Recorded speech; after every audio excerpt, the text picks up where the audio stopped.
going. Everything's cruising. Sweet. Alright. I think we're good. Hello there. I'm EnviroBoy. This is my channel, and we are going to do some writing, and hopefully today we are going to actually finish up all of the shops that we've been working ceaselessly and tirelessly on past, like, what, 2 weeks now? We've been getting going with our shops and everything. Let's see. Oh, we need this one open so we can take stock of everything that we already have. Although, actually, it would probably help if I would actually bring you guys there so you can see what I'm doing. How about that? There we go. Hope everyone is having a good day. I'm in a pretty good mood today. Okay, here's what I'll say. I've been stressed out today because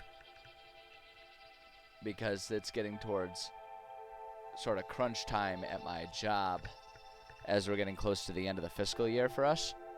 So work has got me a little stressed out, but because of that, times like this where I get to just sit here and stream and work on writing and stuff like that, and eventually play some video games, this is a nice breath of just it's a nice little bit of goosefraba going on here.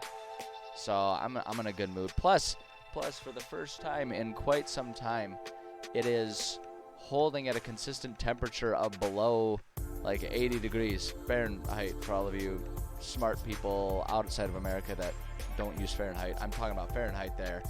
And for the first time in ages, it's like a comfortable temperature outside. Comfortable low enough that I can actually like wear a light sweater right now, and that's like my favorite weather. So I know it's not here to stay yet. We'll have more warm days, but for today, I am just soaking it in and enjoying it. Hey there, Muffin Queen. How's it going? Glad to see you here. So, yeah, this is going to be good. It's going to be good. Especially since we're working on our last shop. We're going to finish off our shops here today. I'm going to make sure it happens because I've been wanting to sort of get through and be done with this part of the project so we can start getting to some of the more exciting things again and working on our different dungeons and missions and everything like that. That's what the goal is today. That is 100% the goal today. And all we got to do is we got to make an alchemy shop. That's all we got to do for it. So I think there's nothing left to do except for go for it. So let's freaking do this. So we got to take our template here. We're just gonna copy that down here, paste it in place. There we go. So an alchemy shop. I mean, all it is potions, right? Easy enough. It's all just potions. It's all just the potions. Potions master. Give me your strongest potions. God, that video. It's one of my favorite videos that's ever been there. If you don't know what I'm talking about, just Google Potions Master. It's fucking amazing. One of the best videos that's ever been made. In my humble opinion. But yeah, we gotta make potions and maybe some enchanting. So I do enchanting. So that's actually kind of a funny thing you brought that up, because I was thinking about that earlier today, and I was thinking, you know, I haven't included, normally I do have an enchantment shop, like a whole separate shop for enchanting. I usually do that. I nixed it from Novotrogladny because of the size of the city that we're working on. It's a smaller city, a smaller town. And so it's not one, and because it's really just a farming village, people don't really have the money or the desire to have really extensive enchanting, you know, really powerful magical items and stuff like that. But at the same time, I really enjoy including enchanting, because the way I handle my games, we'll go ahead and let ourselves go on this tangent a little bit because I love this topic. What I typically do for my games is I actually am pretty stingy about providing my players with just straight up magical weapons. You know, your +1 swords, your gauntlets of sneaking, or whatever the fuck magical item you have. I tend to avoid putting those in, and instead I have a system where, and it's a very game mechanic system. If you're looking for total realism and immersion, the system is not going to be up your alley. But with my games, I always try to balance like game mechanics versus realistic immersion and all that kind of stuff. So I have the system where I offer players what I call enchantment tokens. And these tokens are basically like an enchantment version of spells that exist in the rules as written, just spells. So it's like I'll take a spell and I'll think like, okay, if you were to try and imbue a spell like this onto a weapon, what would it look like? Or, excuse me, onto armor, what would it look like? How would it be defensive, offensive, yada, yada, yada. And what I do is instead of giving players an enchanted item, I give them that token, which they can then take to an enchanter, or if they're so inclined, they can have their character learn the skills to do the enchanting themselves. And I have them be able to imbue that on whatever item they choose. So that way they don't have to sit with that moral dilemma of like, well, I have this really cool sword that I have had from the beginning that I thematically designed and added backstory about how it was my grandfather's, passed to my father, passed to me, and all that kind of stuff. I have this really emotional thing, but then there's that other sword that's like, it just hits harder. And so, like, players, I feel like a lot of times, a lot of players kind of get stuck in this debate of, do I thematically keep my character how I wanted them, or do I play intelligently and go with the stronger item? And so by providing them the ability to do enchantments on their stuff, on their own stuff, it gives them the ability to keep that specialized weapon while still increasing the power, or their armor, or cape, or whatever.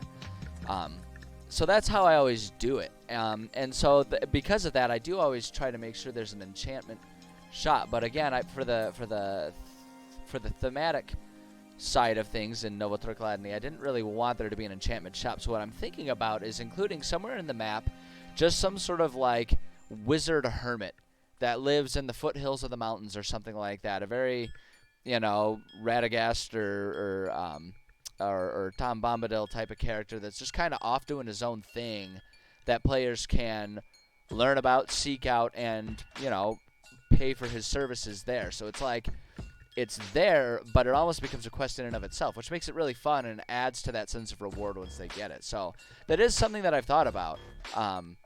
And I'm gonna ruminate on it a little bit longer to figure out how I want to incorporate it in this. But I do agree that having some sort of enchantment system or shop in this map is going to be a valuable, important part of it. So I'm glad you brought it up, because that, like I said, that was something I was just thinking about that earlier today. So let's see. Oh, what do you got for me? Plants or herbs or different materials used for potions in the alchemy shops too. Yeah, I do. I definitely include alchemy materials, so players, because what I try to do also is anything that they can buy in a shop, I make it like I use the what do they call it? It's like the Better Crafting system. It's a homebrew thing that someone made that makes it so you can theoretically craft or make anything you want, and it kind of has a system that is consistent through all different schools. And so I always present that to my players, and I'm like, if you want to have your character make their own things rather than spend money on it, I am 100% on board with that. We will work on coming up with, a list of ingredients or something like that. So typically what I'll do for that is in the shops, I'll just put like some basic placeholders, like common, like common ingredients, uncommon, and like super rare. Kind of like with I've got the standard inventory, uncommon inventory, and special requests. I'll do that with ingredients, and then if they say that they really want to get into it, I'll say, okay, let's look around, see if we can either find a pre-made homebrew system for that specific craft, or we'll come up with our own, and let's just come up with an ingredients list of whatever you want, and I will make sure to pepper in either the ability to find or purchase those items so you can make it. So that's like, it's a very dynamic system, and so for planning ahead, I tend to just do like placeholders for it, just so I don't end up spending 3 hours creating an entire botany textbook of what exists in this region and what things are easy to find versus what things have to be imported and yada yada yada. I usually will do it like once a player indicates to me that they're interested in, then I'll put the energy into specifically that task or whatever they want to work on. But no, I'm with you. I do like to have kind of that element to it. It just tends to be much more loose and free form until until someone actually digs into it. So, let's see here. So when I think of alchemy shop, I pretty much always just make it as stereotypical as possible and just have some crazy old person run it. You know, like a crazy old witch or wizard is usually my preferred thing. That said, I do always think it's kind of fun to just drop like Professor Snape in there. I mean, come on. But that's like, I usually reserve that for very specific instances with players that really like their spoofy type of encounters. So I think I'm going to go with just a stereotypical old baddie crazy person. And I really want to make it just like, I really want to make it an off-the-wall race, because we've been leaning heavily on the dwarves and humans, because really thematically in the history of this area, those are going to be the most likely races that exist in this little town.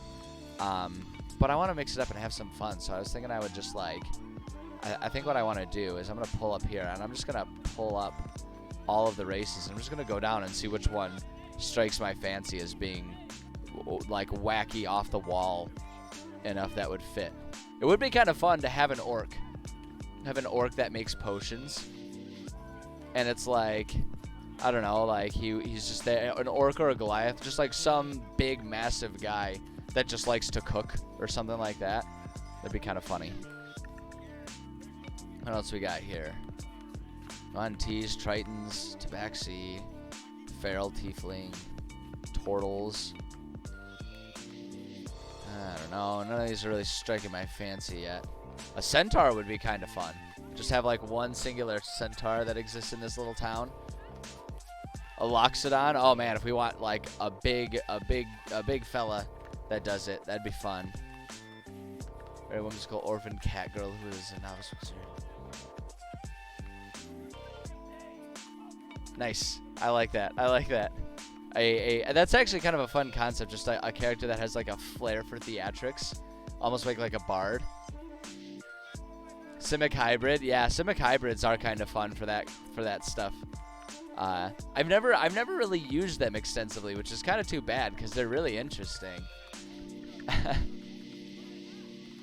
I feel like someone in here, like the Ravnica, I feel like one of these ones are the ones that sound the most fun to me, because they really are just the most off the wall ones that would be really out there.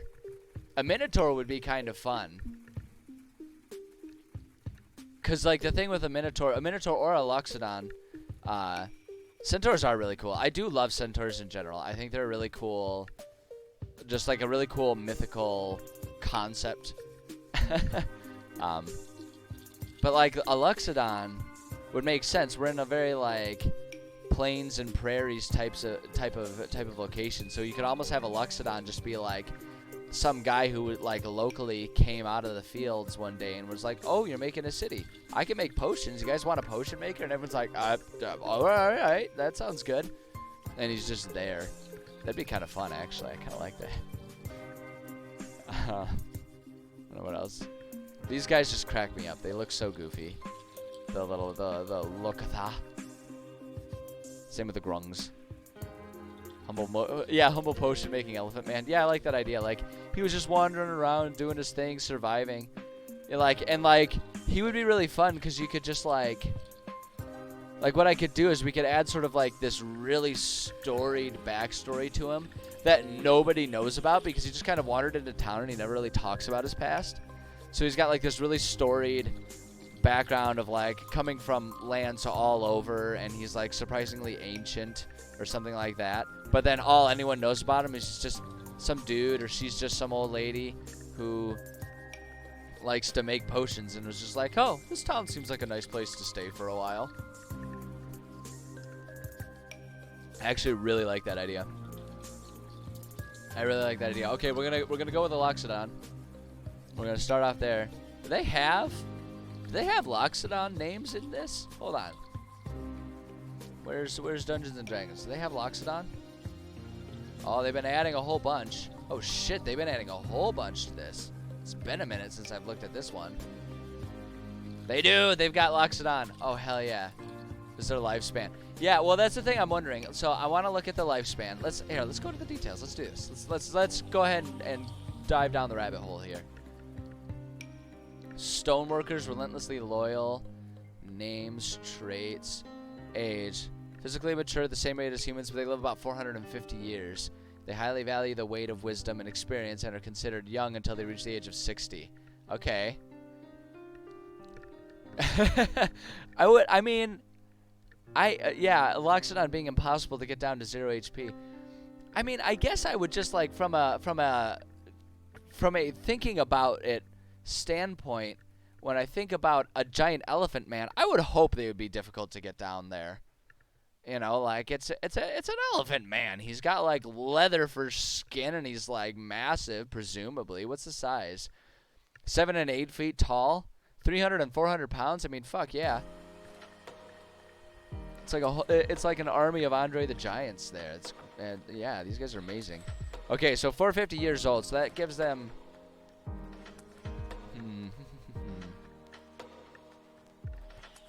Let's see here. So now, like, what I'm asking myself right now is I'm trying to think about, do we adhere to the rules as written, or do we, if we want to give them some really bizarro backstory, do we make them, do we make this Loxodon, like, have something have happened that makes them even more long-lived than normal, is what I'm curious about. Official genie subclass? Oh my god. That sounds crazy tanky. Alright, let's see here. Okay, Loxodon. I wanna go with a lady. A lady Loxodon. Oh my gosh, these names are awesome. Shani, Vulu. Oh, these are cool names. Dente, Ophius, Ulte, Milnen, Adol. Let's see. I'm looking for something. Okay, see now this one. I always talk about how you have to be careful with the names you choose for your characters, because if you get too close to it, your players will make fun of it any way they can. But look at this one. Shitey? Shitey? Seriously? Like, why would that even be allowed? That option is just gonna. We're not choosing Shitey. Oh, I like Kenyi. I like that one. I like that one a lot. It's pronounced Chite. That's right. That's right. It's perfect. Excuse me. It's pronounced Chite, and I appreciate if you respect it. Oh god. No, I want to go with Kenyi. I like that one. I like that one a lot. Where is the thing? Okay, so owner. Kenyi. Alright. Let's see here. What's Kenyi's backstory gonna be? I really want it. So, like, here's the thing that I'm thinking. I kind of want to have her have experienced, like, all kinds of crazy... Like, I almost want her to have been, like, getting up there in years for a Loxodon. I really want to have her, like, getting up there in years, but, like, have her been getting that old before the unhinging. And then in the unhinging, something happened. You know, maybe she was, like, already a kind of a drifter, a wanderer, and she found one of the tears and, like, wandered into some other plane where she lived for a while, and, like, through interactions with some other deity or whatever, was, like, gifted immortality or something like that. Just, like, something really crazy and bizarro and out there that she just never talks about. And when it's, like, when she's been in a location, like, and so she hasn't had to worry about it for the most part in this world of the unhinging, because she can just kind of, like, wander. And it's, like, not only is she immortal, maybe she's, like, invulnerable, too. Like, she's basically a deity herself at this point in time, but she chooses not to live that way, and she just wanders around making potions, primarily because she likes to make healing potions for villages and stuff so they can survive. And she's, like, been to a couple different cities, but when she's been there for long enough that people are going to start getting suspicious about how old she is and wonder why she never seems to age or anything, she just kind of quietly lives in the wilds for a while, and then goes to a new city. So that way it's like even travelers can't recognize her. She just kind of comes and goes, and she's been doing that for like the 2,000 years. Yeah, exactly, like an elephant and an elephant Nana that just kind of goes around and just like, oh dearie, here to have this healing potion. And she like sells them at like a 10% discount to everyone always for no reason, something like that. I feel like that's what I want to do. I don't know. I'm gonna do my usual. I'm gonna do my usual approach of just sort of stream of consciousnessing this one and see where my brain takes me as I'm doing it. So let's hear. Kenyi was once a well-beloved priestess. We'll say of a small village in the. Okay, here we go. Yeah, I already have an idea. I already have an idea. Small village near the Golden Wind Plains. She spent her days helping troubled souls find calm and meaning in life, as well as brewing various health and wellness potions for those in need of healing. In need? Wrong need. Well, it's not even any correct need. Let's see here. Okay. Wellness. So various health and wellness potions for those in need of healing. However, one day, one day, everything was disrupted by the unhinging. Alright, let's see here. So, thing was disrupted by the unhinging. Being the robust Loxodon. Loxodon. I'm spelling that right? Hold on. Loxodon, yeah. Yep. Just wanted to make sure. Oops, nope, I didn't mean to do that. I want to do that. Okay, there we go. Being the robust Loxodon that she was, survival wasn't hard for her. However, the same could not be said for the rest in her village. She did her best and managed to escort a small handful of villagers to the nearby city of Mofefeding. I don't remember if I'm spelling that right, but I'll check it later. Mofefeding is the city that exists to the south of the Golden Wind Plains within my world. We haven't really been doing anything with it because we're more on the northern end of the plains, but it's there. It exists in my canon, not even just because I'm making it up right now. What if she isn't aware that she has deity-like powers? Memory resets every new dawn. She's got a goldfish memory that resets every dawn. It's not a bad idea. But I have a direction I'm going with this here. Let me finish it off, and then we'll see if it comes to a nice round ending. But I do like that idea. I almost like that idea. I actually like that idea of someone with a goldfish memory. I think that would be fun for the random enchanter that exists like in the mountain foothills that we were talking about earlier at the beginning of the stream. I think that would be really funny. Like if there's just this really powerful mage who's been alive for ages and ages but doesn't realize it because his memory resets every morning, and so he just lives in the mountains. Like he went on vacation, so every day he thinks he's just like enjoying another day on vacation or something like that. I kind of like that, but yeah, we'll come back to that idea. Okay, she never managed to escort a small hand to the nearby city of Mofefeding, but in doing so had to witness many of the people she had grown to love die to the chaos of the unhinging. Distraught by what happened, Kenyi,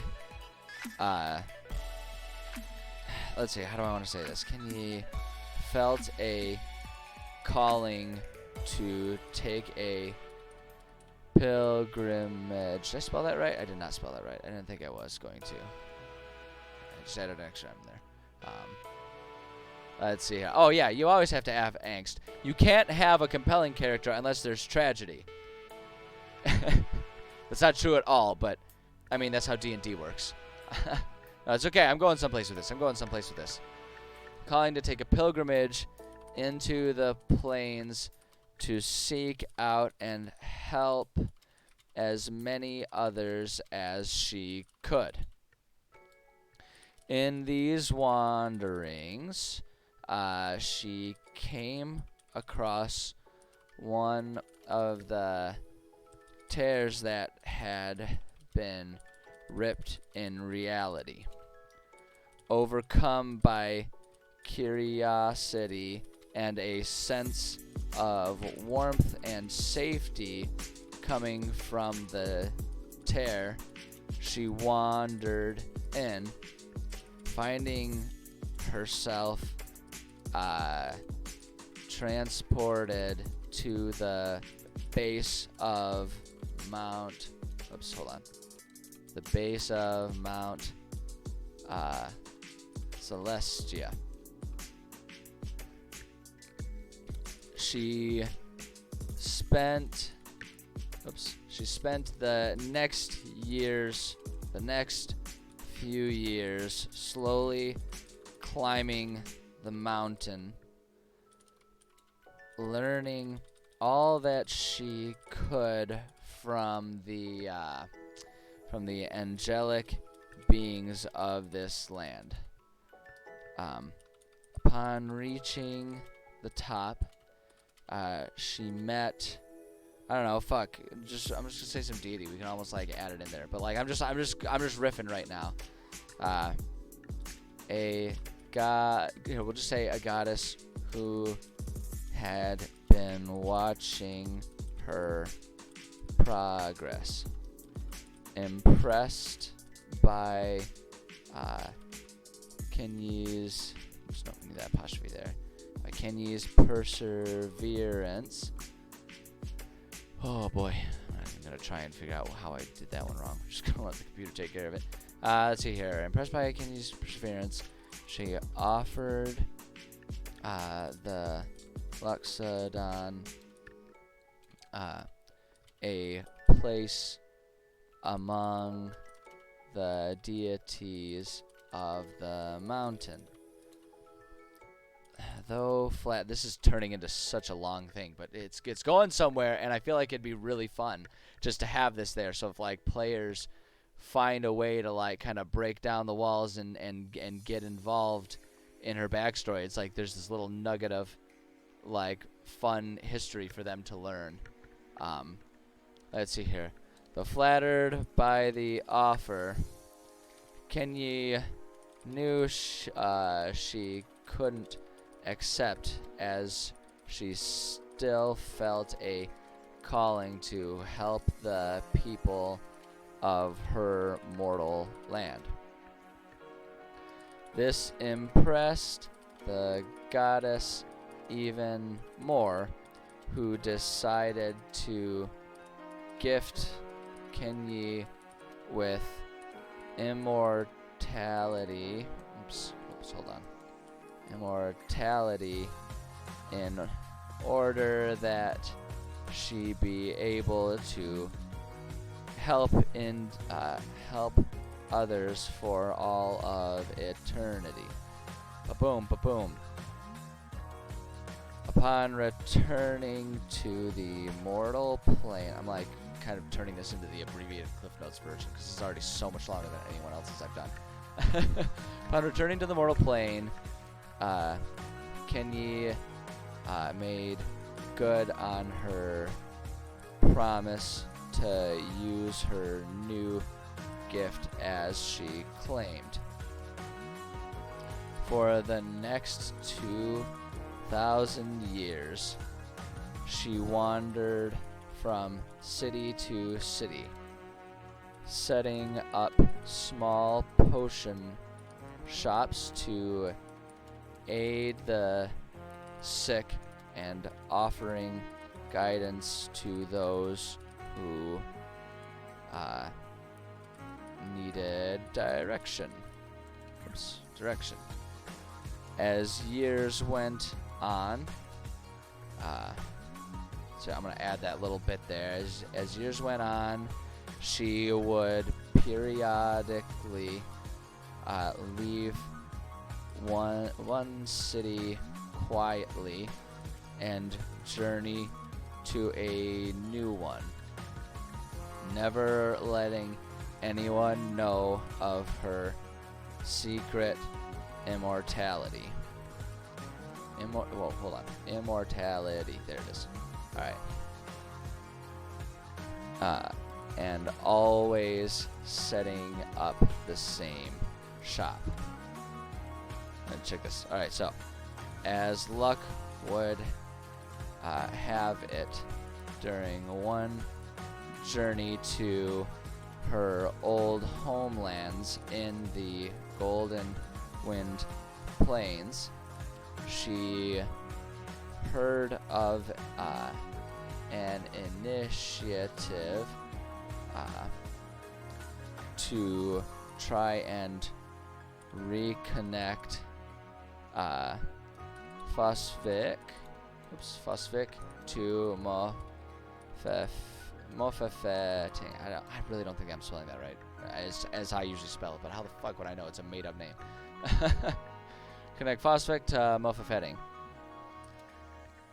Pleased to hear of this effort to rebuild, she felt called to assist. Assist however she could. Eventually, she came upon Novotroy Kladny. Kladny. There it is. And quietly set up a shop one night.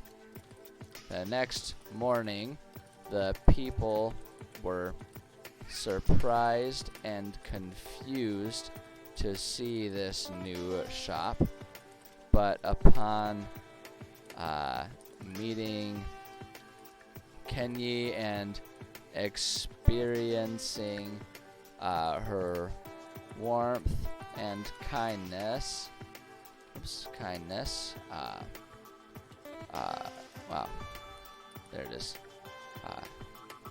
Let's see, the next morning, all quickly warmed up to her, accepting her as a valued member of the community. Boom! There we go.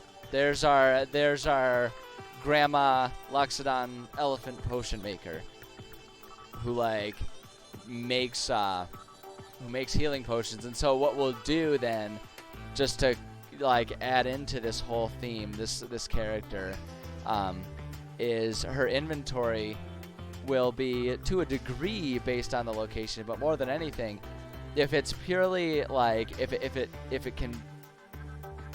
if it's a potion that makes an individual stronger or healthier, she makes it and keeps it in stock.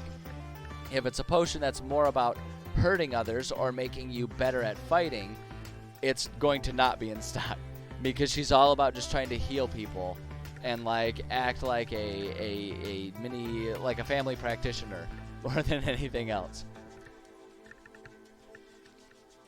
But that's what we'll do, and that's how we'll theme it. So it's if people want, and she'll mark down healing potions in terms of price, but then anything that's combat oriented, she'll mark up in price. So it's she'll still do what the people, she'll still make what the players ask for, especially if they explain that it's all part of helping with the whole road building initiative. She'll still help them, but she doesn't like aiding in confrontation. So all of her stock is really just like healing potions, and that's it. Is what I'm thinking. So personality quirks. Let's see here. So very soft spoken, very kind, and very wise if you can get her to speak. So it's like she's very soft spoken, doesn't do a lot of talking, but can also drop little bits of wisdom. Let's see here. Often offers discounts on health-based potions and marks up injury-based potions to encourage peaceful health and discourage confrontation. That's what she does. I like, more than anything, I think that's my favorite part, is just like theming it so that whenever they go and they're looking for health potions, there's always whatever they need there available. But if they look for anything else, it's like, no. Not there. Reception to haggling. Has a huge soft spot for those needing health potions, and can be convinced to practically give them away. So it's like if anyone asks and they're like, I'm short on cash, you know, she's like, oh, just take it, it's fine, this one's on the house. Like she will happily do that. But then if it's like, but for offensive potions, she is much less willing to budge on her high prices. This is growing on me more and more. This is like turning into my favorite shop just because of this character. I love this. Creativity is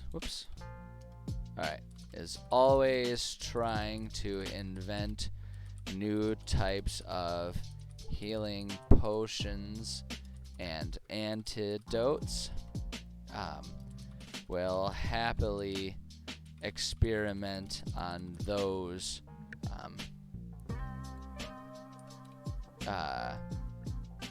If requested, however, is extremely hesitant to create anything harmful. So it's like if you try to work with her to create like some sort of super extra mega potent poison or something, she's gonna be like, yeah, I'm not really feeling like making that. But then if you're like, okay, I have an idea, what if we mix a healing potion with an anti-poison potion, she'll be like, you're onto something there, man. And she'll like absolutely help you with that. Oops. Here we go. Okay. Alright, community. Okay. Everyone loves I got myself a new keyboard. I got so tired of the one that I had. So my old keyboard was one that's like, it was a customizable mechanical, but like a really low price budget one. It was the first mechanical keyboard I ever bought, so I went low budget. I went low price just in case. So that way I wouldn't waste a whole lot of money if it ended up being something that I didn't really find interest in. And of course I fell in love with it, and I tried experimenting with all kinds of different switches and keycaps and stuff, to the point that it's just very clunky now. A lot of the switches are kind of bum. And it still works just fine, but like it was kind of time for us, like, you know what, with as much typing as I do, I should upgrade. So I did, except that now it's a new keyboard, and the keys are naturally always just a little bit different. They feel a little bit different. The board itself feels a little bit different. So my fingers are a little clumsy on it still. So I keep hitting the numbers. I keep reaching up too high, maybe because the slant on it is a little less or more or something. And I keep accidentally doing leet speak because I keep adding all the numbers into the middle of my words. All right. Everyone loves Kenyi. She is the village's grandma. Nobody would fight her, both because she's so kind and because she's massive and could squish anyone she wanted to. Nobody knows anything about her though.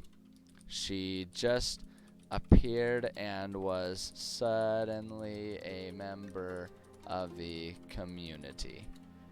Usually that would make people suspicious, but Kenyi is too friendly to garner such mistrust. There we go. Everyone loves her. Everyone loves this grandma. And I think my favorite part about her is that she's genuinely as sweet as everyone perceives her to be. You know, like, it's one thing for there to be someone who's like almost sickeningly grandma-esque, you know, constantly smelling like sugar cookies and happiness, right? Like, it's so easy for players to like see that and be like, what are you hiding, and want to like dig into it. But even if they dig into her like, you know, 2,000-year-old past, because she's so ancient, all they're going to find is that, oh yeah, she gained immortality and uses that to be better at healing more people. It's like, yeah, and she earned it by being strong and kind and not caring about power or immortality. Like, she was gifted it because she chose not to accept an even stronger position among the deities. You know, it's like it's fun to have a character that's just genuinely as good as they appear, because that always just sends players' heads spinning. They're always so ready.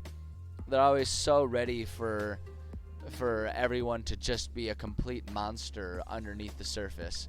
But not Kenyi. Nope, she's too kind for that. Beautiful. Absolutely beautiful. All right.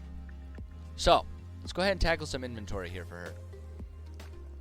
Minimize that. We're going to go here, and then bring that up. And then we want to go here, because we're going to go to, let's see here. What's it going to be? Sources? No. Game rules. That's what I'm looking for. And I think all potions are like put under magic items, aren't they? Typically? Maybe I'm wrong. Oh yeah, no, here they are. Right there in front of my stupid face. Alright, so for our inventory, basically we're just going to look at all these potions. And I'm not an expert on these potions. I'm going to have to like look at a lot of these potions. Basically, if it's a healing potion, it's standard inventory. No matter how expensive it is, she makes sure it's there in stock. If it's like obviously a poison really just there to hurt people, special requests. You have to ask her and convince her that it's there. And if it's something that's in between, where it's like it's a buff to you that could be used to just like help make the city better, or it could be used to hurt someone, it's an uncommon inventory thing. Like, she might have a little bit left over if someone already asked for a batch of it, you know, for this, that, or the other thing. She might have a few of them left over from that batch. That was a special order or whatever. And that's how we're going to do it. So, for example, oh, whoops, I don't have that one. Okay, we're not going to worry about Blood of the Lycanthrope. That makes it easy. Bottled breath means the breath of elemental air when you inhale it. When you inhale it, you either exhale or hold it. If you exhale the breath, and you gain the effect of gust of wind spell. So that one's going to just go into our uncommon inventory. You know, you could see someone like wanting some assistance with that in terms of being able to like, you know, run a windmill, like a windmill operated granary or whatever. Right? They use that, so it's just like, oh man, it's a really still day, but we got a quota to meet. They like having those on hand. You know, I don't know. There's perfectly legitimate, not attacking people uses for that. So someone might have it, and she might have some in stock right there. Bottled breath. Is it gonna give us a base? It's not gonna give us a basic cost for any of these, is it? I don't have a lot of patience. It's not for all of them. All right, we'll come back to that. That's gonna take some thinking, actually. You know, just like that's how it came out. Wait, here we go. What we can do is great. Now let's make it better. The color. I gotta remember how to do this, because the color indicates how common or uncommon it is. So greens are uncommon, blues are rare, purples are very rare, and then black is common. And so you can do the price kind of like that. And we can actually use potion. Hold on, what are the healing potions? Yeah, it's not about the ideas, it's about how you support the ideas. Let's see here. Where do they have it? What am I looking for? Potion of healing. There we go. Yeah, so you can do. Let's see if you do that. Costs 50.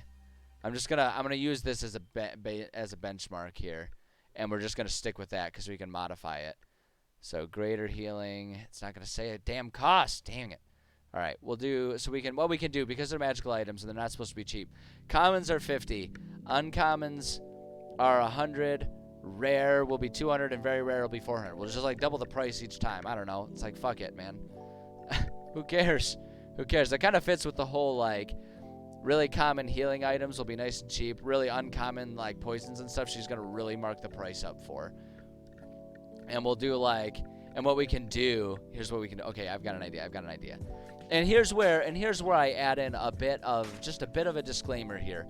If you're watching this and looking for tips on exactly how to handle prices and economy, everything I say is with a grain of salt, because everything I say is conceptually balanced to how I want, like how common or uncommon I want things to be within my world that I've created. Your world might be very different. A lot of the world's rules as written are very different.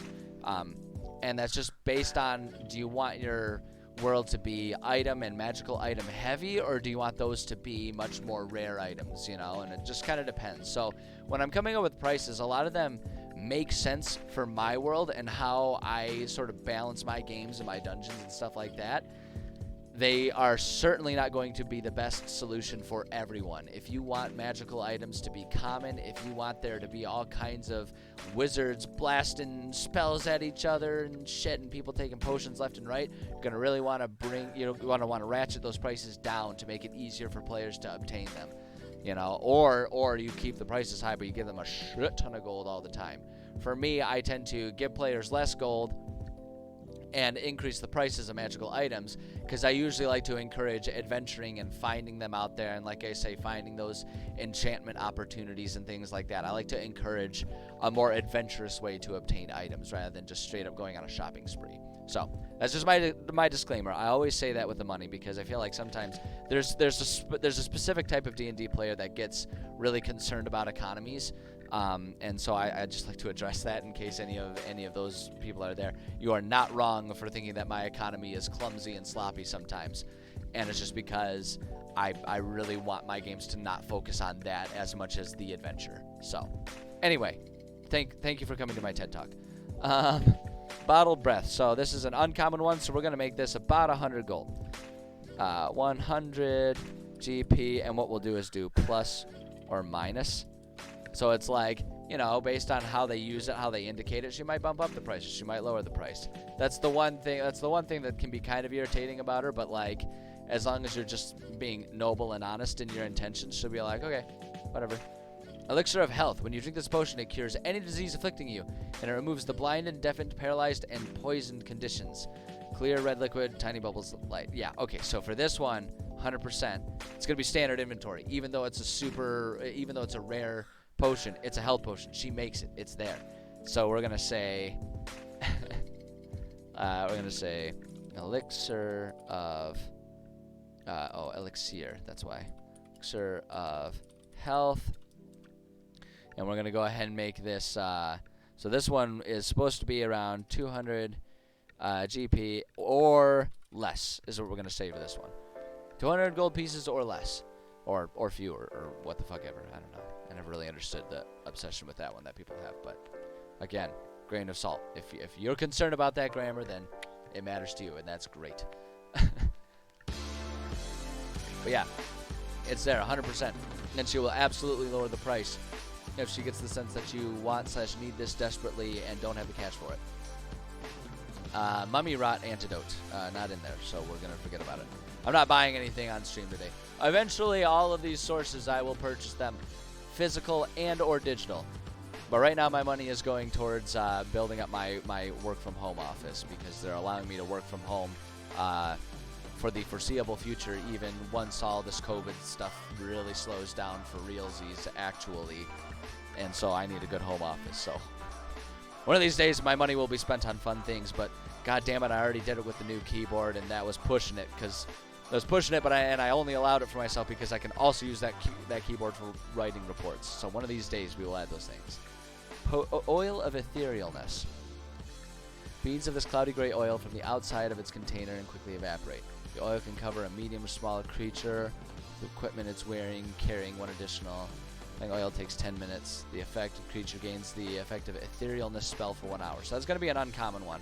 Not explicitly offensive, but not a healing defensive type potion either. So there might be some of it there. Who knows? Oil of etherealness. Etherealness just really doesn't sound like a word to me. It sounds like when I'm just sitting there trying to muse and make up a word for the sake of of being goofy. Plus or minus. So more or less. Oil of sharpness. Clear gelatinous oils. Applying oil takes 1 minute for 1 hour. Coated item is magical and has a +3 bonus to attack and damage rolls. I'm going to put this one in uncommon because while it's written and flavored for attacking, I could see a farmer during harvest time wanting to get some oil of sharpness for his scythe, so that way he can have an easier time getting through fields without having to stop and resharpen his tool as often. That's what she said. Okay. Oil of sharpness. And that's going to be, we're going to put that at the 400 GP plus or minus. Because that's a very rare thing. Delicate, exquisite, dainty, elegant, graceful, beautiful, lovely, and fragile. Absolutely, yeah. I love the word ethereal. Etherealness just sounds goofy to me. Let's see here. Oil of sharpness. We did that one. Oil of slipperiness. It's another one. Slipperiness. Oil of being slippery. Yeah, that sounds even weirder. Sticky black. Unguent. Ugh. Alright, applying oil takes 10 minutes. Affected creature gains the effect of freedom of movement spell for 8 hours. Alternatively, the oil can be poured on the ground as an action where it covers 10 foot square, doing grease. Okay, so this one we're going to put in the uncommon. It's not really there for trying to attack anything, but it's also hard to think about that as being a healing one. Slippery oil. Yeah, right, seriously. It's like, wow, the oil slick made the ground slippery. Who saw that coming? Slipperyness. Alright, that's just going to be 100 GP. I almost feel like that should really just be, like, at the really low end of really common, because it's like, damn, dude, you just find any sort of oil or grease, and it kind of serves the purpose, doesn't it? It's just, all it is it's a tub of Vaseline. That's all it is. It's more of a gel than an oil, I suppose. Plus or minus. Ooh, filter of love. Ooh. Charmed. I almost feel like she would put that as a special request because she doesn't like the idea of people trying to force one another to love each other against their will or anything like that. It's not like offensive in terms of damage, but it is offensive in terms of taking away someone's free will. So I feel like I'm going to have her put that as, like, she would be like, you know, if you want to find love, just do it the old-fashioned way and be a good person and woo them. So I'm going to put that one in a special request. Filter of love. And that's going to be 100 GP or more. If she thinks that you're trying to do anything nefarious or untoward with it, she'll jack up that price without hesitation. Potion of animal friendship. That's a fun one. Drink this potion, you can cast the animal friendship spell. That's definitely an uncommon inventory one. 100%. Animal friendship. Oops. That's going to be 100 GP plus or minus. Boom. Potion of aqueous form. turns yourself into water. Pool of water. Turn to your true form after 10 minutes, or if you are incapacitated to die. Honestly, I'm gonna put that one. I don't know. Like the criteria I've set does kind of make it so that that one would be an uncommon inventory, because it's not an offensive one per se. But this one, it's kind of more like, who the hell would ever use this? Like, when would anyone ever purchase that? Why would she even have just a couple spares left over? So I'm going to put that one over here. But what we're going to do is potion of aqueous form, 100 GP. But we're going to make that one a plus or minus, because she's not as concerned about people really using that one nefariously.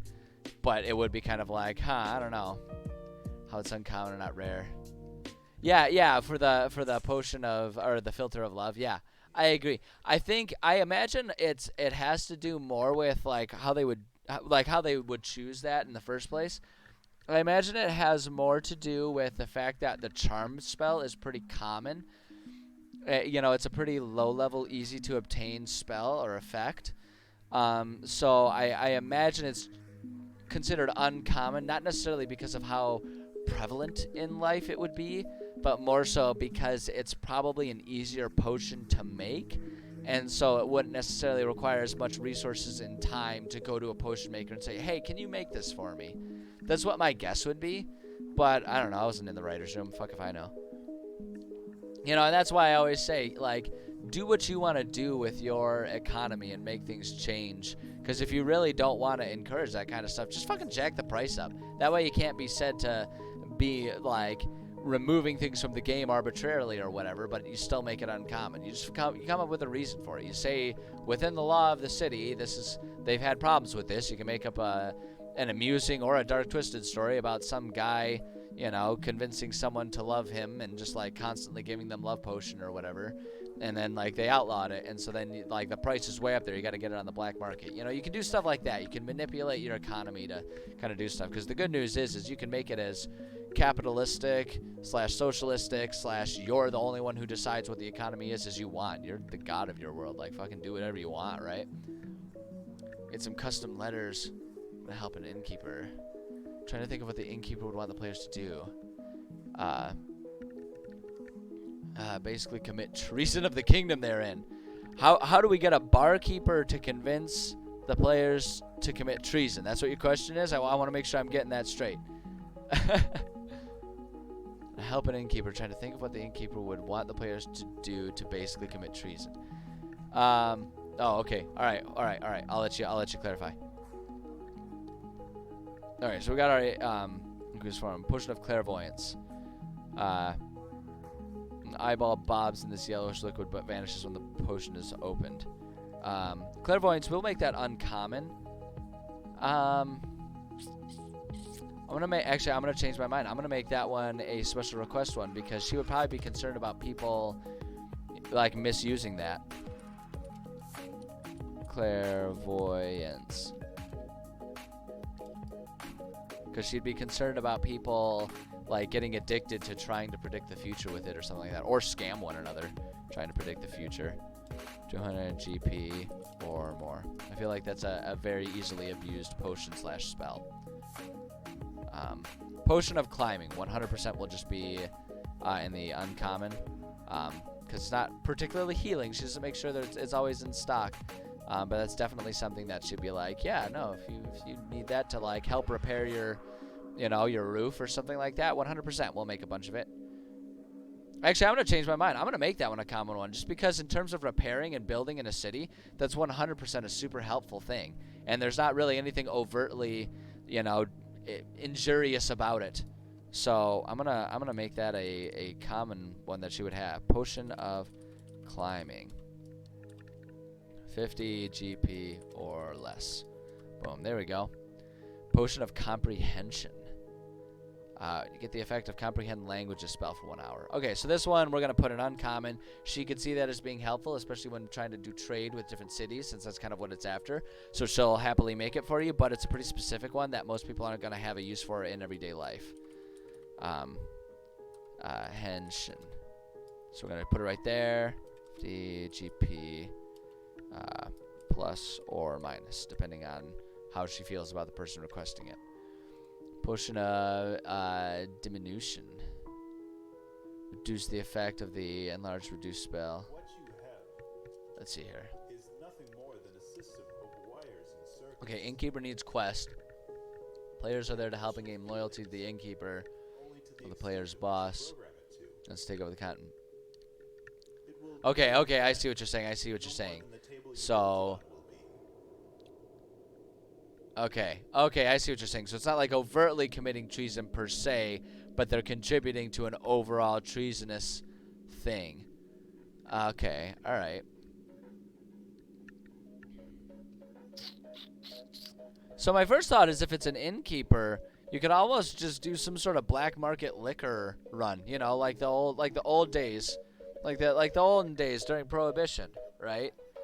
And do something like the innkeeper, maybe not quite as overt as like a speakeasy, but maybe there's some sort of like there's some sort of outlawed ale that if they help the innkeeper gain, you know, then the innkeeper trusts them, and it's like because it's outlawed, he kind of has that on the secret menu. So there's like both kind of that undercurrent of being treasonous as well as sort of like an overtone of rebellion involved in that, right? And so it's like, and it'd be a really easy one to implicate, and sort of like you could almost use that as blackmail or something later on. So that's where like the mutual trust comes in. That's kind of what my first thought is. I don't know if that's anything like what you're looking for. Yeah. Mafia family, yeah, 100%. There you go. There, boom, baked in. It's perfect. Yeah, that's my first thought with an innkeeper. Is just like they're trying to have some special items, but like fucking Dragon Fire whiskey has been outlawed because too many people died or whatever. And so if you can just help him get a cask of it, you know, he'll like really owe you one or something like that. I don't know. But yeah, that's what I would do. Okay, so let's see here. Diminution is the effect of the enlarged or reduce spell. Yeah, nothing inherently bad about this. Potion of diminution, but she wouldn't. It's not like a healing thing, so she wouldn't really have it there as a standard thing. Plus or minus. All right. Potion of fire breath. That one's definitely going to be a special request. That's a pretty. There's not much you can do except for light things on fire, which is inherently a damaging thing to do. So potion of fire breath. Like it'd be easier, you know, like if you're trying to join the circus or something like that, then, you know, she might be like, "Oh, okay, well, yeah, we can do that." But if you're doing it to try and light a forest on fire, she'd be like, "No, I'm not making that for you. That's horrible." Potion of flying. We're gonna put that in uncommon inventory because there's nothing. Potion of flying. There's nothing particularly like overtly using it to attack people. But the thing is like that almost might be like there's not really necessarily a day-to-day need for being able to fly. So you could almost put that in the special requests, except that if there was one recreational potion that people would buy, my first thought would be potion of flying, so people could just like fly around for fun from time to time. Like that's like it's like skydiving. Some people might just pay the money to be able to go flying for an hour. Like whatever. So she's got it there. She's got it there if you want it. All right. Potion of gaseous form. Yeah, we're gonna do the same thing. I almost want to put that one over here under the same explanation as potions of aqueous form. Like, why would anyone do that? That's not gonna be a very heavily requested one. Potion of gaseous form. You know, unless like someone is trying to rob a bank or something like that, and she's probably gonna put the kibosh on that as quick as she can. We'll make that one a plus or minus rather than a or more. Potion of giant size, legendary. Oh shit. Become huge for 24 hours. If you are a medium, small. Okay, yeah, so we're gonna put this over here under special requests because the cost and the ability to make that will make makes it super uncommon. Potion of giant size. Oops. Giant size, and we're gonna stick with our cost. We're gonna put that as 800 GP or more. We're gonna say that as or more. Make that a super not common thing.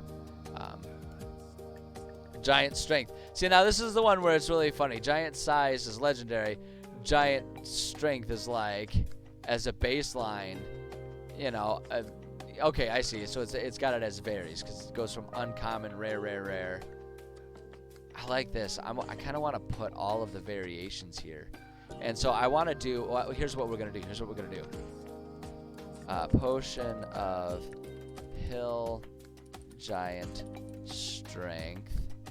We're going to make that one there because that would certainly be something that people might want to have, you know, when they're trying to bale hay and lift hay bales on the farm or something like that, you know, or someone, you know, trying to lift heavy items for the sake of making repairs or construction or something like that. So we'll put that one there, but now the rest of them are going to be over here because you got to really request that level of potency, and you got to be willing to pay the money for that level of potency is what we're going to do with it. So potion of frost giant strength, strength, that's 200 GP. We'll make that a plus or minus because that's not necessarily inherently evil, but gave them the fire giant strength and it was scary on the fire. I believe it. I absolutely believe it. That's in general kind of why I make magical items like that a very uncommon thing to come across, because they really are incredible buffs. And so it's not that I don't want my players to be extra strong in any scenario. It's that I want these things to never lose that special, exciting feeling. Something as powerful as all of these potions, I want players to have these potions, and I want them to covet them and be like, oh, shit, we found something awesome, right? Because that's just so much more fun than it's like, oh, yeah, I've got 3 of those Cloud Giant Strength potions in my backpack. Here, you can have one if you want. Like, I don't want them to be, like, as common as a stick of gum. You know, I want players to always have that feeling like, oh shit, we just found something really great here. Potion of fire. Oops. Potion of fire giant. Fire giant strength. And that one's another 200 GP plus or minus. Boom. There we go. We'll make an NPC that is higher than level 20. No, I have never done that. I'm not opposed to it, but I've never had a game. That lasted long enough for players to get to a high enough level where that might be a relevant thing. So I never have, but not because I'm inherently against it. I would be very unlikely to make that type of character, though, in a way that they would have to like enter combat with them. Just because I would prefer to, I always prefer to have my difficult battles be more of a number of enemies thing rather than the strength of one enemy thing. Because if it's the strength of one enemy, all they got to do is find some way to neutralize its attack enough so that they can just keep wailing on it and just, you know, Dark Souls their way through it and just be patient. I usually like it to require more strategy and thinking about, like, okay, who are we going to attack? How are we going to arrange ourselves? And it's easier to do that if you have more than one enemy. But if it served the story or the campaign or whatever, I would absolutely do that for sure. For sure, I would be willing to do it. I am not afraid of bending rules and breaking rules for the sake of making a compelling story for my players to enjoy. You know, I always figure that's my job as the DM, is to know when it's appropriate to abandon the rules as written for the sake of a better game for players. Like, that's the value of having a DM as opposed to just like playing Skyrim or playing a video game where it's like unrelenting. There's a time and place for that unrelenting difficulty or whatever, you know, or like it stays the same level of easy all the way through or whatever you're after. There's a place for that, but I always feel like that belongs kind of in video games. The strength of D&D is that you're not beholden to to that confinement. You can really play fast and loose, and so I'm never afraid to do that if it serves. The player's boss level 40. Oh shit! See, it'd be scary and seem possible for his organization to take over. Yeah, I mean, I would say level 40 is definitely is definitely grounds for, oh shit, this guy is on a different level altogether.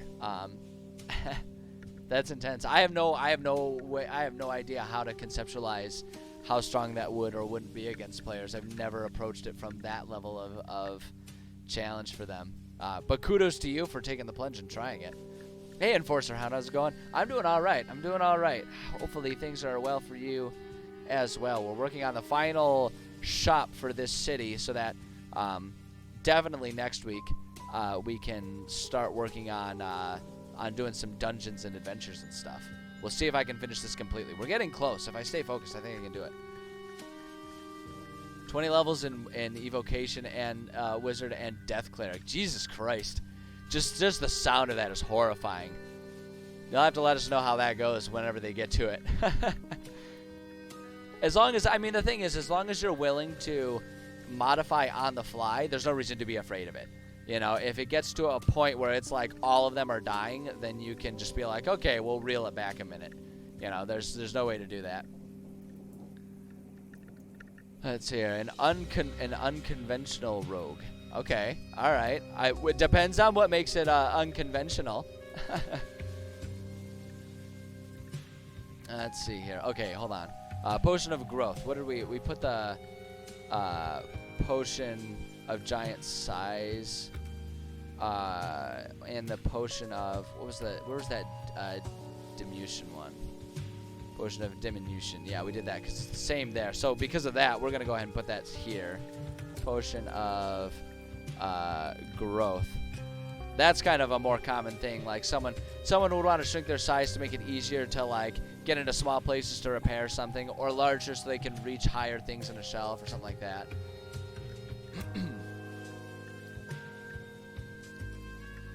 Players go into epic levels. Yeah, I've always felt like I wouldn't be opposed to players going into that. I've just never had a game that lasted that long.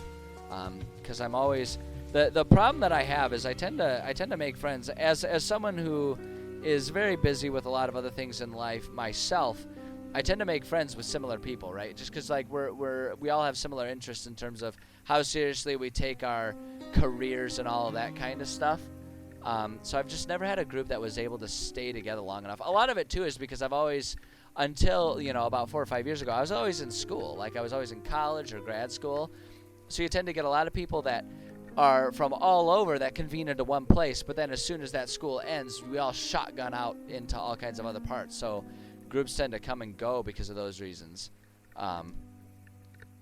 But yeah, I do agree. I always think that would be really fun to go into the epic levels. Potion of healing, 50 GP or less. So all of these healing potions they're always there. It's just about how much money you want to spend.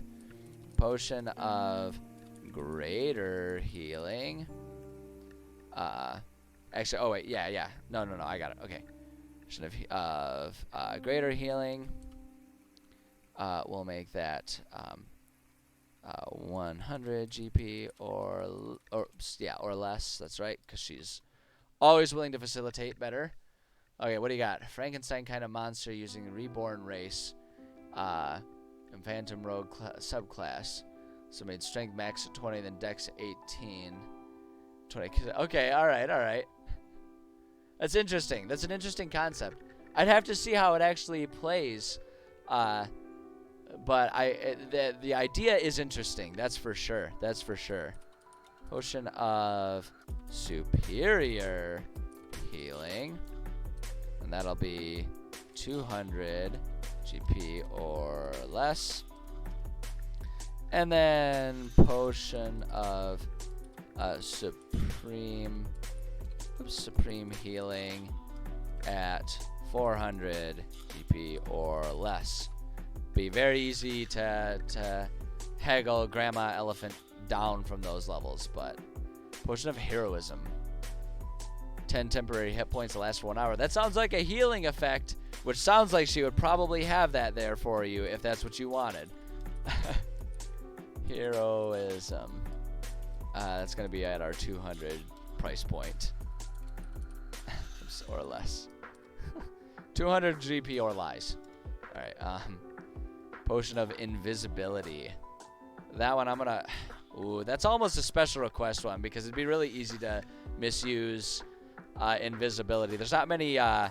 There aren't many righteous everyday uses of being invisible. If we're being perfectly honest with ourselves. Potion of Invisibility. So that's going to be at our 400 GP or more price point. Potion of Invulnerability. I would say that counts as like a healing one. For 1 minute after you drink this potion, resistance to all damage. Like, see, that's the type of thing where it's like, I almost feel like that would be a really good healing one if someone is like, you know, like losing blood or something like that. You know, you can almost like dump one of those down their throats to stabilize them until you can do something else to stop the bleeding or whatever. You know, if they ingest poison while she's like brewing up this specific antidote or something like that, you can like drop that down their throat and give yourself a little bit of time to dress the wound or whatever. I don't know. But yeah, that one, I'm counting that one there. Potion of Invulnerability. That's the theme. If it's like, if it heals the individual who drinks it in some way, shape, or form, she keeps it in stock.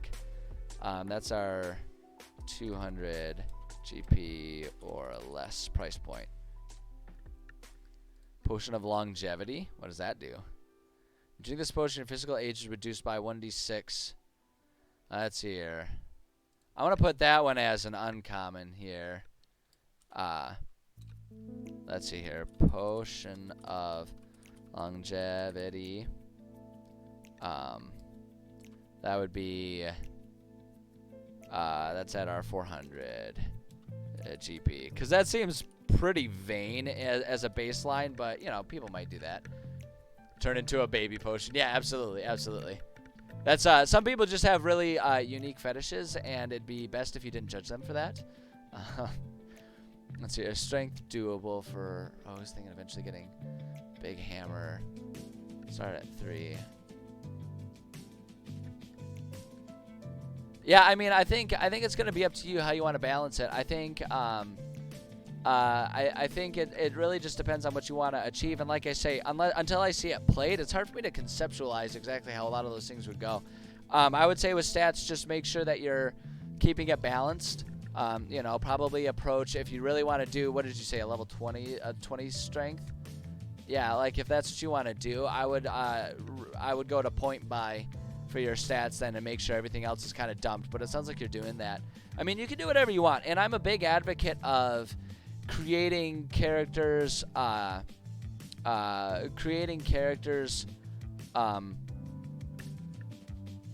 based on what like story you want to tell, as opposed to just trying to min-max things. So I would say you're on the right track for that, honestly, and I would say just like fucking go for it and try and figure out, like, you know, make it a part of the game for yourself to try and figure out how best to utilize that character. That's what I would say. Hold on, I gotta do something real quick.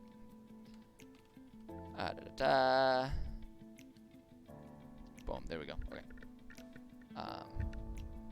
Yeah, cool. So yeah, no, I think it is doable. I think it all depends on how you balance it and how you use it. And just, I mean, as always, just work with your DM to make sure everything is going smoothly with it. But, I mean, if someone were to approach me with that, I would certainly be open to the idea, the way you've presented it. I would want to look at it a bit more closely, but in general, yeah, I don't really see a problem with it. You know, you do you, baby. You do you. All right, Potion of Mind Control. These ones are all going to be special request things. She's not going to be a big fan. She's not going to be a big fan of people trying to control each other's minds. That's kind of a no-no. That's like kind of along the filter of love side of things, where it's like, yeah, I don't really know that we're on board with the whole taking away someone else's free agency here. So Potion of Mind Control, and here's how I'm going to organize this to save a bit of time here. I'm going to do Beast. That's going to be 200 GP or more. Humanoid, again, 200 GP or more. And then Monster is going to be 400 GP or more. So, yeah, I don't think Elephant Grandma is going to be super thrilled about people trying to control each other's minds. Same with mind reading, actually, to be perfectly honest. Some people might think that that's a little less extreme than mind control, and maybe to a degree it is, but it still definitely takes away someone's privacy and free agency to let people read their minds. Potion of Mind Reading, so that's going to be our 200 GP or more. Potion of Poison, 100% that is a special request. She does not make poisons as a baseline. Potion of Poison, 100 GP or more. And that's that. Potion of Poison, Potion of Possibility. What is... Oh, okay, that's a different thing then. Potion of Resistance. Alright, I'm going to put that actually as the standard inventory. Because there is sort of like a healing protect... Well, no, we're going to put that as an uncommon one. We're going to put that as uncommon. Resistance. 100 GP. Because it really isn't explicitly healing, even though it does kind of have that connotation there. But yeah, like the thing about that one too, it's that almost should go in special request really, just because it's like kind of out there about whether or not it like what it can actually do. I mean, I guess because the DM chooses the type, we can just like flavor it. If they wanted something specifically of acid resistance, then we just give them that, and I say, yeah, that's an acid resistance one or whatever. So we'll make that an uncommon one, because some people might want that, but as a baseline, it's probably not actually a very normal thing. I actually think Potion of Speed belongs in here, because I could think of everyday work-related things in which having extra speed would be very helpful. So our minus there, based on what your attitude is as you're getting it. Potion of Vitality. It removes any exhaustion. Yeah, that one's going to count as a healing thing. Potion of Vitality, but that is an expensive one, or less. Perfect. Potion of Watchful Rest. When you drink this potion, you gain the following benefits. Magic can't put you to sleep, and you can remain awake during a long rest and still gain its benefits. Ooh, I'm going to put this one as an uncommon one, because I could see a lot of people, for a lot of reasons, wanting to have that. Watchful Rest, but it's not something that you would necessarily think to have in stock at all times. GP plus or minus. Go. Potion of Water Breathing. Same. We're going to put that one in our uncommon inventory. Potion of Water Breathing. That's our 100 price point. Or minus. And then... Is that... Yeah, I was going to say that's a specific thing there. So there we go. There's our basic inventory. I actually really like this. I think this is a really fun approach to the inventory. I think this is gonna be good. Now, as far as commissions go, here's what we're gonna do. Here's how we're gonna do this. Okay. For all of these things, she doesn't make any of these. It's irrelevant. Get rid of those. Poison. Official rules for the price. Official rules times 2. Double the price, because she's really not interested in helping people poison. Like, she'll do it.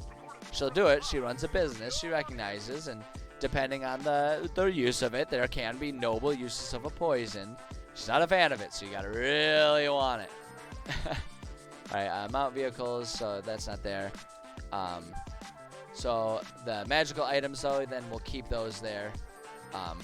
So these prices are, as you can see, very expensive the way I've made them for the cost there.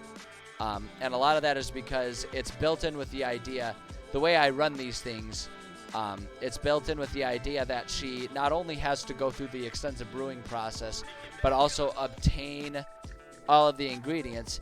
And these are special, like, made up things. So the idea also is that there's not an existing recipe for these per se. She has to go through the trouble of figuring out what the recipe is, experiment to get the exact right mixture. So that's why it would take a lot of time and a lot of money to be able to do these things. So I'm going to leave them as it is, because the other thing is these are very rough, like very rough estimations of it. And if people want something that's a bit more common for less expensive, they can go for any of these known existing potions. So that's why it's there. But then again, always with the prices, grain of salt when you look at my prices, because this is based on how I want my world to handle potions and money and stuff like that. And everyone's world's going to be a little different on that front. So we got 15 minutes. I don't know if that's enough time to map out this entire shop, but god damn it, I'm going to try it. I'm going to try it. We're going to try and map out this shop. Let's do this. I think we can do it. We might run over just a little bit, but that's okay. All right, so we want to, first I'm just going to go ahead and do this now. I'm going to set our terrain up to prairie here. There we go. All right. So now let's do our building tool here. So I want to do wood and wood. That's kind of the wood on wood. The wood on wood aesthetic is generally what we've been going for. So what I want to do for this, here's kind of how I want this shop to be structured. She's got kind of like the main storefront here, which will have like some racks of potion supplies and stuff like that, but it's small and tight and cramped in there because we're going to put the larger area back there. And actually I think I kind of want to structure it like that just to make it a little more unique. Let me get my wall tool here. Wall tool, there we go. Wood. If we do that, like, there we go. Okay. So I want this to be the main storefront, and then back here is where she has like all of her like her actual brewing stuff and shelves of all kinds of stuff that she uses for her own brewing. And then up front here, I want to put a little garden. Like she's got a little, it's almost like an herb garden. She's got a little garden that has some common plants that she uses for her potions and stuff. Like kind of wrapping around this whole area actually is kind of how I want it to be. So that's the effect that I want to have. The hard part, as always, with that is they don't have necessarily like a picket fence type of system as much as I would like them to. Because if we go to our objects, I don't think. Let me try. Yeah, they've just got benches. They don't really have fences. You know, and if you wall it in, the problem with walling it in, doing like just a wooden wall for the sake of making there appear to be a fence, it's gonna impact the lighting effects, and I don't want to do that. So I guess maybe what I'll do, let me experiment with something really quick here. Let me try something. If we just do walls there, a wall that goes there and there, and if we just like leave a section of it open, you know, like if we do that and we don't enclose it and we don't put in ground or anything, we just have the wall like that. Hold on, although here's what I want to do. I want to do that a little differently. Oops, I did it wrong again. I want to make it contiguous here. So if we do that, and have that just kind of like that's where the gate goes. I think if we leave it open like that, it's not going to treat it like an enclosed room. I think that's going to be the trick to doing it, and having the lighting still act the way I want it to. So now I'm just going to go to my terrain brush, and we're going to take our dirt terrain here, and we're just going to make it all kind of dirt. And it's okay if the dirt kind of overhangs a little bit, right? Because we're just trying to make a little garden area here. Boom, there we go. So that's the garden. And the dirt just kind of extends out a little bit, I think. And what we can do is we can go back to our grass and make it smaller and just kind of tighten it in a little bit. Right, there you go. Just tighten these areas up just a smidge. There we go. That looks a bit better. Looks a bit more natural that way. There we go. So there's our little garden. I already love the fact that she's going to have a garden. I'm so glad I decided to do that. Alright, building tool. We do need to just really quickly, though. We need to make some doors and windows here. So we've got the shop, the front door to the shop there. This is her door that goes back. And then there's obviously, there's going to be, we'll make the door, the side door that goes to the garden there, as well as a little thing that goes there, because she'll probably allow people to also go perusing through her garden. And if they want to buy supplies fresh from the garden, they can do that as well. I don't see why she wouldn't allow that.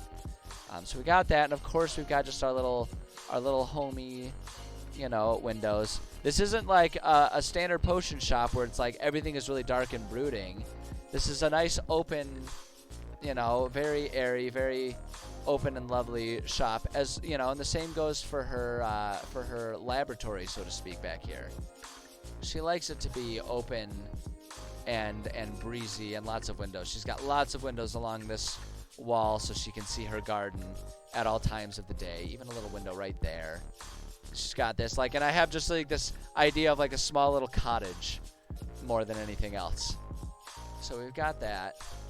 There we go. How much time we got? We got 8 minutes. Oh, hell yeah. We're going to get this done. We're going to get this done. Are you kidding me? Hell yeah. Water brush. The other thing, too, that I'm thinking is I think it would be lovely if she had just like a little pond out here. Right? So we'll just do, we'll give her a little pond out front. Right?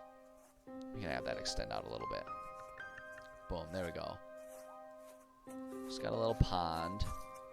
There we go. I don't like the shape of that. There we go. That's better. I like that shape better. So we can do like a little pond there. She's got her pond. We'll put a nice tree there, and we'll do what we did with the other pond we made a couple days ago and put some lily pads there. Let me search for plant. I was really hoping they would just have like a tag of plants or something. Although maybe they have. Maybe if we come over here, they'll have plants. Plant. Yeah, there we go. There we go. Yeah, see, so we can put some little, here, we're gonna unsnap here. We're gonna put, they've got little planters by each window, you know, just because I think that's super cute and aesthetic. Boom, boom, little like, they're like those little window box things, right? I suppose those kind of, oh, that's a different thing, yeah, no. Okay, so hold on, we gotta put some lily pads in here. Right, put a couple lily pads around, maybe a couple down over there as well. There. All right. So now, let's see. So we gotta put some plants just in the rows that go along here. Right. We're just gonna do, just kind of make it there so it looks like different things have been harvested at different rates. You know, they kind of look like cabbages a little bit, but that's okay. So we got a few neat rows of plants going along there. Let's see here. Oh, little fronds like this, absolutely. Watch this. We're gonna do the fronds that go up like that. How big are these ones? Oh yeah. Here, we'll do these that go along there. It's more of a bush-like situation, right? Maybe just got another couple rows of those bushes that go like that. Double up the bushes. You can kind of do that, but I'm not going to worry about that. Okay, what else do we got here? What else do we got here for our plants? I was really hoping we'd have a bit more diversity here. That's okay. We can do that. Do stuff like that a bit, I guess. And then, do they have, like, bushes or something like that? They do. Oh, here we go. Here we go. See, that's what I'm looking for right here. Boom. We can do these. Just kind of make a nice full row here. Another one that's, watch this, and we'll have this area kind of going Watch that. That's a nice thick area or something. I don't know. Just kind of making it up as I go. Who cares? And then maybe there's like these bushes that go along that row. And then we can have just like some slightly different bushes. Just do that. There we go. Look at that. I mean, it's clearly a garden, right? It's clearly a garden, which is what we're going for. It doesn't need to be perfect. It's clearly a garden. And now we just need to go to some trees here. No, she keeps her trees and stuff well pruned, and she keeps her garden well pruned and nice. I'm thinking, yeah, she's got like a nice big tree that overhangs the pond. Just like that.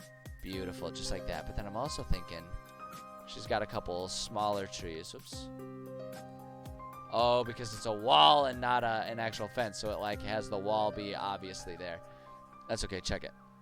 We'll just do a tree there and a tree there, right? Do that, and maybe she's just also she likes her trees, so put another tree right there, just like that. Very nice. I really want this to have like an effect. Hey, inflatable cat, how's it going? I really want it to have an effect of just feeling like a very nice garden-heavy cottage around here is what I want this to the feeling I want it to invoke. I just realized though I do need to go to terrain brush. Let's do the dirt. I want this to go here. I'm doing all right. Thanks for asking. Let's do that there, and then a little pathway to the front door, and those lead down to the main street that it's going to be on. There we go. All right. Let's go back to our objects here. Oh, you know what I do need to, I just noticed there's one area I forgot to put some windows. We got to put our windows. I want to re-snap the windows. I like the windows to kind of be nice and even. There we go. She, of course, has windows so people can look out at our gardens when they're shopping. So let's do, now we got to go to our objects section here. Let's go to, we can go to desk here, I suppose. So I feel like, hold on, I want to zoom in a little bit here. So I feel like she sets it up so like her little shop area goes here. What am I making? We're making a we're making an alchemy shop. We've already created our alchemist, and she's a kindly Loxodon woman who likes to who keeps an alchemy shop, a little potion shop, so that she can sell primarily healing potions to everyone. And so we are now just filling up our shop here. I'm gonna like put a handful of desks here, so it's like, because she doesn't want to block the window views of anything, so she's got desks that'll have like items on them, and then we'll do shelving.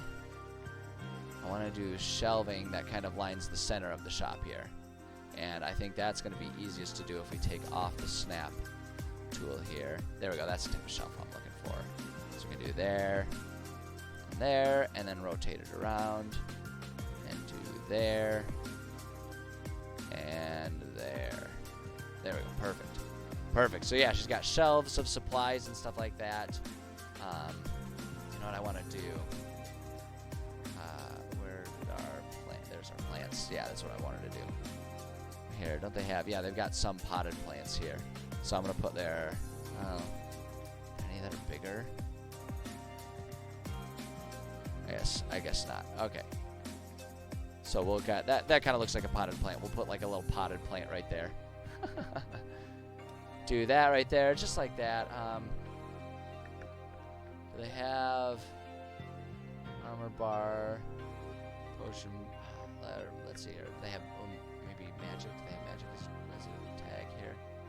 Yes, they do. Magic. That's what I'm looking for. So it's like on the shelves we have like just little piles of like magical items and stuff like that.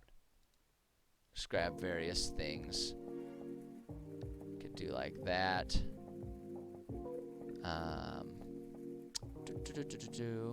Just kind of filling up, you know, our shelves and stuff with different magical things that people might want to buy. I wonder if they have. Let's see. We can go with bottle. That's what we can do. Do they have bottles? They don't. Let me go to all here. Search for bottle, maybe. I was kind of hoping for a bit more variety, but that's okay. We can just kind of put bottles on the desks there, right? For sale.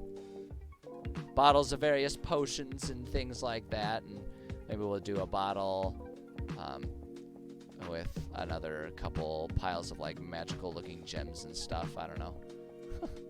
I don't know. It's all just kind of random, meant to be aesthetic more than anything. So we do that. And now for her workspace here, what we're gonna do is we're gonna have again the desk, and I'm choosing the desks because I like that there's like the little cabinets and drawers attached to them. So for her workshop area, we've just got all of this going on here. She's got all kinds of desks and stuff to work with. Just tons of table space is what I really want to have, right? And she keeps the windows very open and easy to look out.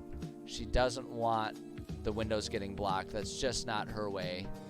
You know, we can do like a table right there, and she's got one more right there. She's got desks that are all over the place there. All right, and then she has her shelves. Maybe she's got rows of different supplies and everything.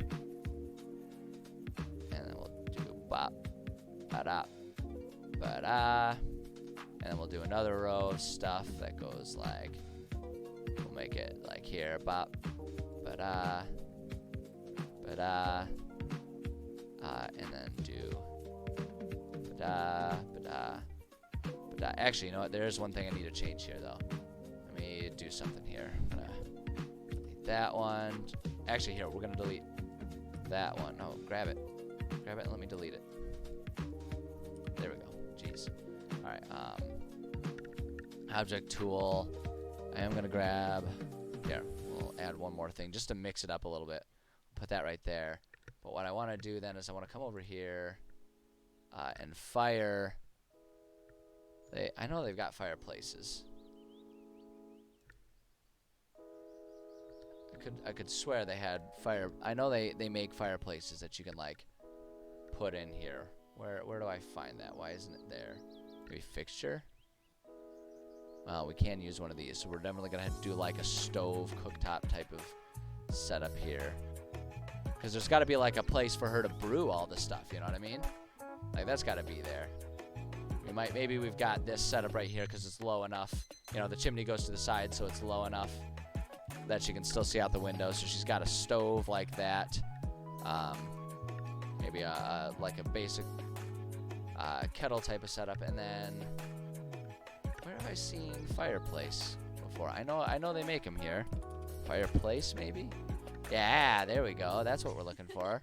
Just do like a nice brick fireplace for all of her brewing. So that's like she does brewing there. And then let me do cauldron maybe? Yeah, there we go. So we've got like a cauldron that's set there. Right? Maybe she's got a couple different cauldrons set up. Just like that. You know, maybe she kind of keeps her extra ones all stored up in a row that she can pick and grab from if she needs to. Maybe there's a couple different smaller ones based on the size. And that's just how she keeps things organized. So it's like cluttered, but it's like an organized, chaotic clutter going on. Is my dungeon draft modded? No, my dungeon draft is exactly as it comes. I've just I've used it a lot, so I've started to learn the best ways to utilize it and make it do what I want it to do. Is the trick there. And so maybe we've got like a couple potions that are mid-brew sitting over here that are like cooling or something like that. She's working on a few different things. Put one up there. And put one right there. There we go. Now we just need to put our fixtures here. So like, hold on. We can go to lighting for that. And she's absolutely going to have chandeliers hung up in this place for when she needs to do nighttime brewing. So she's got chandeliers like that. And then we'll put a couple of chandeliers like that. And then we can go to our lighting effects, our lighting tool. And bink, bink, bink, bink, bink, bink. Well lit. She likes to have a good, clear area to see and work with. There we go. I think that looks like a wonderful little alchemy shop. It definitely has a much lighter, breezier, happier feel to it than what most people would think of it being like this dark, nasty, grimy place. No. That's not how Elephant Grandma works. No. She has a very nice, lovely place with a little garden for all of her personal, all of her stuff that she needs for brewing her potions and everything. I love it. I immediately love this. I think this looks like a wonderful little cottage. So nice. All right, I'm going to save this really quickly so I don't forget to do it. Let's see here. Novo Tricladny.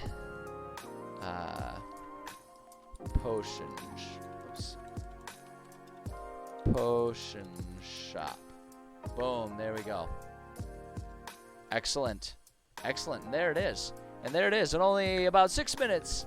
6 minutes longer than I intended to go. I'm honestly perfectly okay with that. It chews into video game time a little bit here, but that's perfectly fine. I wanted to get this finished because my friends, that is the last shop. We are finally done with the shops.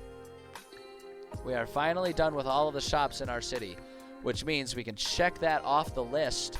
And next step is we can start working on some different dungeons and actual missions and stuff like that. We can start getting to the really fun stuff. You know, I always talk about how you want to get the foundation and the baseline stuff done. And then once you get that done, you've really sort of set up the atmosphere of the world that you're working on. And then you can start adding in the more detailed things. So we've got the city. City's an important thing because players just, they interact with it all the time. They're going to go back to the city all the time. So would I share this map? I'm not opposed to sharing it. I don't know how soon I'll do it because I would need to look up the best way to share a Dungeon Draft version of things. I could probably save it as a PDF and share it. I have been, it has definitely been something that I have long been meaning to do, to figure out a good way to share, like through Dropbox or something like that, a lot of the stuff that I create on this, because the intent with this whole campaign is to eventually make it something that I can share and give to people to use as they want to. So I can definitely do that, and with the number of requests that I'm continuing to get for all of that kind of stuff, it's probably time I actually take the time to do it. That said, I am very busy until about mid-September, so keep bothering me about it so I don't forget and don't slack off. And later this month, I'll make sure and carve out some time on a weekend or something to figure out how to do that. Because I would absolutely love to make this stuff available for people to use. So absolutely keep bugging me about it. In fact, like I always talk about, I have, you know, for anyone out there, I do have my Discord server that is there. So if people want to start, you know, using that as one of the many networks that exist for sharing D&D ideas and stuff like that, that's why I made it, so that we can share ideas and I can eventually share what I'm making with people. So if you want to join that gives you even more opportunities to bother me about it. So feel free to join up with that if that's what if you're interested in that. But for now, I'm gonna go ahead and call it a stream for the writing, because I actually have a couple mini fires I gotta put out for my day job. So I have to take care of that, and then I am gonna come back though in a little bit to do at least some gaming today.